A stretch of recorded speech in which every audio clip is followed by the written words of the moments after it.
Hoje tenho comigo o Albino, um QA, e vou fazer então um conjunto de perguntas.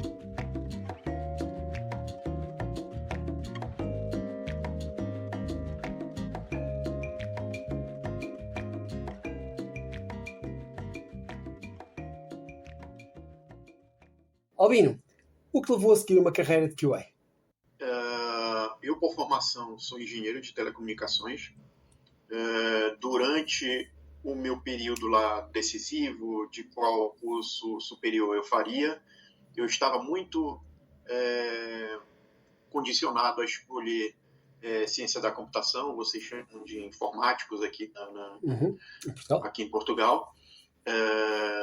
Então, eu acabei seguindo para engenharia de telecomunicações, que envolve muita física e não tem muito a ver com desenvolvimento de software, mas no futuro, depois de trabalhar em operadoras de comunicação móvel na parte de engenharia, ironicamente eu tive a oportunidade, depois de participar de um processo seletivo para um instituto de desenvolvimento da Samsung no Brasil, no qual eles queriam formar um time de qualidade de software, e para eles era melhor formar um time que tivesse conhecimento em protocolos de comunicação móvel naquele momento, o que me levou a abraçar essa oportunidade. Então eu fui selecionado para esta oportunidade, isso foi nos autos lá de 2013. Isso foi bom porque desde então eu trabalho com qualidade de software, não parei por aí, não trabalhei só com qualidade de software voltada a funcionalidades de comunicação, mas de uma maneira geral para o software, para o sistema operacional Android. E não parei por aí. Trabalhei para software Android, depois trabalhei para desenvolvimento web, no qual eu também adquiri outras habilidades. Sempre como QA.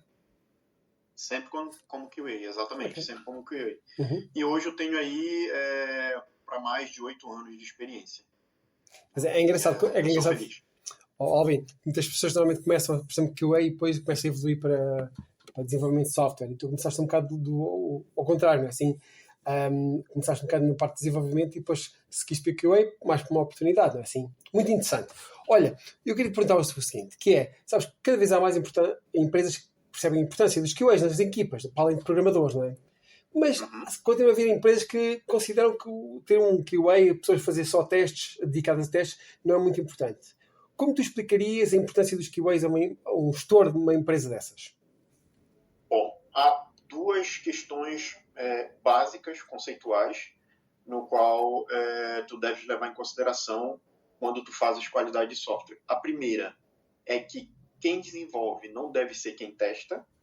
Isso tu não deves fazer, isso faz parte do conceito de qualidade de software. Quando tu vai estudar qualidade de software, isso é abordado, isso não deve ser uma prática. Inclusive, em casos, eu já vi, durante a minha experiência em outras empresas, casos em que não foi levado isso tão a sério, apesar de ter um time de qualidade, de ter QAs dentro das squads,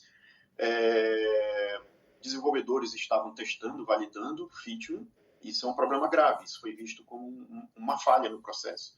Então, não à toa, isso faz parte do conceito de qualidade de software. Por quê? O que acontece? Você tem uma visão psicológica, uma visão pessoal, né, mental sobre aquele software, que é uma visão de desenvolvedor, né? E não tem jeito, você tem o engenheiro de qualidade que estuda as técnicas para produção, para validar um software, e também tem a questão pessoal, né? Mental. Por mais que você tenha o conhecimento sobre as técnicas de validação de um software, você foi quem produziu aquele software. A percepção das pessoas sobre o software, ela muda, isso é normal. Então, quem desenvolve nunca deve ser a pessoa que vai validar. Pois. É isso que acontece. Envolve psicologia, o pessoal de usabilidade vai entender muito bem isso, porque isso envolve a usabilidade também. Então, quem desenvolve não deve ser a pessoa que valida, que vai ter a percepção do usuário ali na hora de validar um software. Pois, realmente, porque cada vez realmente percebe-se que é necessário ter equipas de qualidade dentro da equipa de desenvolvimento, não é assim? Mas há muitas empresas que ainda não perceberam isso e acham que simplesmente o programador pode fazer tudo e não pode, não é? E nem deve, não é? Como tu disseste, a pessoa que faz as coisas não deve ser as coisas da pessoa que testa. Muito bem. Diz-me uma coisa, então, quais são as tuas ferramentas preferidas para QA? Certo. Bom, eu tenho já um tempo me dedicado à automação. Então, é natural que eu tenha uma tendência assim, a apresentar aqui para ti frameworks de automação, de desenvolvimento de automação. Como por exemplo? Então, a minha predileta, eu diria, o Selenium, para testes de usabilidade, end-to-end, né, testes de user interface. Para APIs, automação de APIs, né, o Postman, porque é muito popular, né, são as minhas prediletas. Eu diria o Postman para automação de APIs e para testes funcionais também, e para automação de testes de tela, o Selenium. Frontend. Muito bem.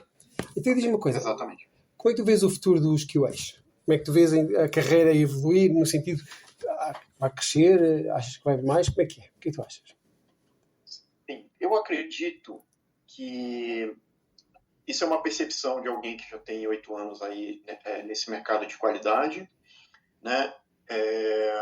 Quando eu entrei no mercado de qualidade, ele já estava um pouco mais difundido, mas eu não ouvia falar muito em automação, eu não via que era uma coisa exigida pelo mercado, né? Era uma coisa assim mais específica e ótimo, quem tinha o conhecimento sobre automação estava diferenciado dentro do mercado. Mas eu acho que é uma realidade cada vez mais mais real, né? Está presente. Então você não pode hoje, se você é QA, você não pode se dar o luxo de não desenvolver, de não fazer automação. Né? Hoje em dia o mercado ele já está aí exigindo isso, porque é uma realidade. Quando você fala em desenvolvimento ágil, né, e que é a prática, não adianta fugir disso, você utilizar outras frameworks de desenvolvimento, você vai estar gastando mais, você não é eficiente, você gasta mais e tudo isso, então não tem como você não pensar em automação quando você está pensando em desenvolvimento ágil, né? Então, não dá para separar as duas coisas, são inerentes. Então, no teu ponto de vista, o que vai acontecer é assim, tu apesar de trabalhar na área de testes e qualidade, não é assim, é fundamental também ter os conhecimentos de programação para fazer a automação dos testes, é isso que queres me dizer, não é? Exato, isso mesmo. Pois, essa ideia que... E de preferência, dentro da pirâmide de testes, né, o que a gente vê muito é que, normalmente, dentro das empresas, os QAs ficam responsáveis pela automação do topo, lá da parte de cima da pirâmide de testes, que são os testes end-to-end. Ali, algumas vezes, no meio da pirâmide, que tem os testes de integração e testes de API.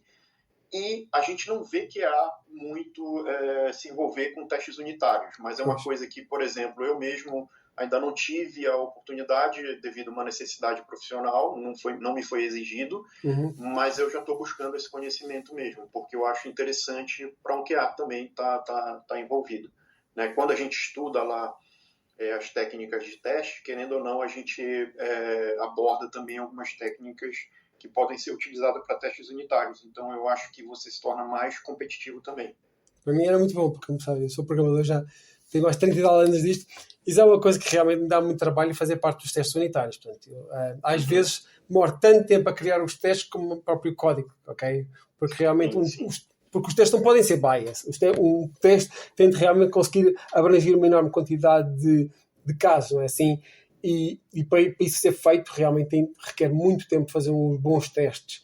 E às vezes que as linhas de código são meio das linhas de código e depois tens uma quantidade de linhas de testes. Não é? E se tivesse realmente alguém para fazer isso, seria fantástico. Eu gostava imenso que as coisas seguissem nesse rumo, não é? E diz uma coisa, então, que é o seguinte, que há tantos cursos de orientação para a programação, não é assim, desde livros e tudo mais, Nós também vivemos mais cursos para especializar os QAs. Pronto, obviamente, como programador, estou mais orientado para ver sobre C ou sobre PHP ou Python, não é assim? Mas tenho a sensação é que não há livros sobre QA, assim, para especializar os QAs, não há livros para aprender a ser QAs como há na área de programação. O que é que tu achas? Sim, isso é verdade, isso que tu fala. Não há muita literatura, né? Mas assim, muita pesquisa nessa área, tá? Outra coisa, como é que eu digo? Institutos, não seria bem essa palavra, talvez. Sim. Há institutos internacionais que regem essa área e que, inclusive, fornecem certificações. Eu tenho, por exemplo, a certificação do ISTQB, né?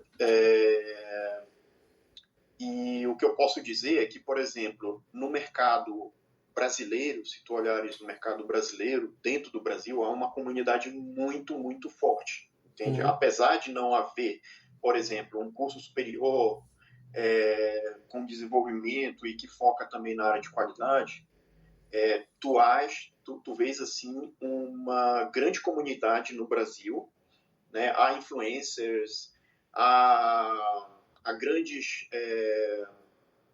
grandes nomes no Brasil que inclusive são QAs, e também tem a sua empresa de formação e fornecem esses serviços na internet. E tem também canais no YouTube que tu podes te formar de maneira gratuita também, né? Eu posso citar nomes, por exemplo, ao Júlio de Lima, por exemplo, ao Fernando Papito. Eles todos têm um site, tu podes ir lá, comprar cursos, te formar. Eles também têm páginas no YouTube. E aí tem muitos outros nomes, tem o José também, e aí tem muitos outros nomes, eu posso até ser injusto, mas no Brasil tem uma grande comunidade já, nesse sentido, sabe?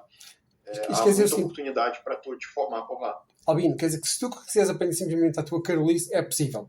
Na área da programação, há muitos programadores que aprendem um bocado por eles próprios. Não quer dizer que um curso de formação não seja importante, ou os Udemys, ou as certificações, mas acho que quanto a mim o core da programação é programar, e isso pode-se fazer um bocado por si próprio. Estás a ver aí? Depois, obviamente, se queres evoluir, então ir aos cursos e por aí fora, não é? Então, não estaremos aqui na área de QA, isso também é possível. Aprendes por ti próprio e mais tarde, se queres evoluir, então ir tirar um curso de formação, certo? Isso é possível. Exato. Isso é possível, sim. Tu tens, dentro desse leque aí de opções que eu já citei aqui, tu vais ver tanto do básico, do que é o conceito de qualidade de software, a parte de psicologia que é envolvida também, a parte de técnicas, teste caixa preta, caixa branca, e depois evoluindo para automação. Tudo isso tu consegue te formar de dentro da tua casa, utilizando o teu computador, acompanhando esses cursos. Tem cursos pagos, tem muita coisa free aí na internet. Tu consegues te formar tranquilamente. Basta ter disciplina. Muito bem. Muito bem. Olha, chegamos então ao fim da nossa entrevista. Eu gostei imenso de ter-te e espero que a nossa equipa durante muito, muito tempo, está bem? Faz lá um trabalho espetacular. E chegamos ao muito obrigado, é um prazer também. Muito obrigado. E chegamos ao fim desta entrevista.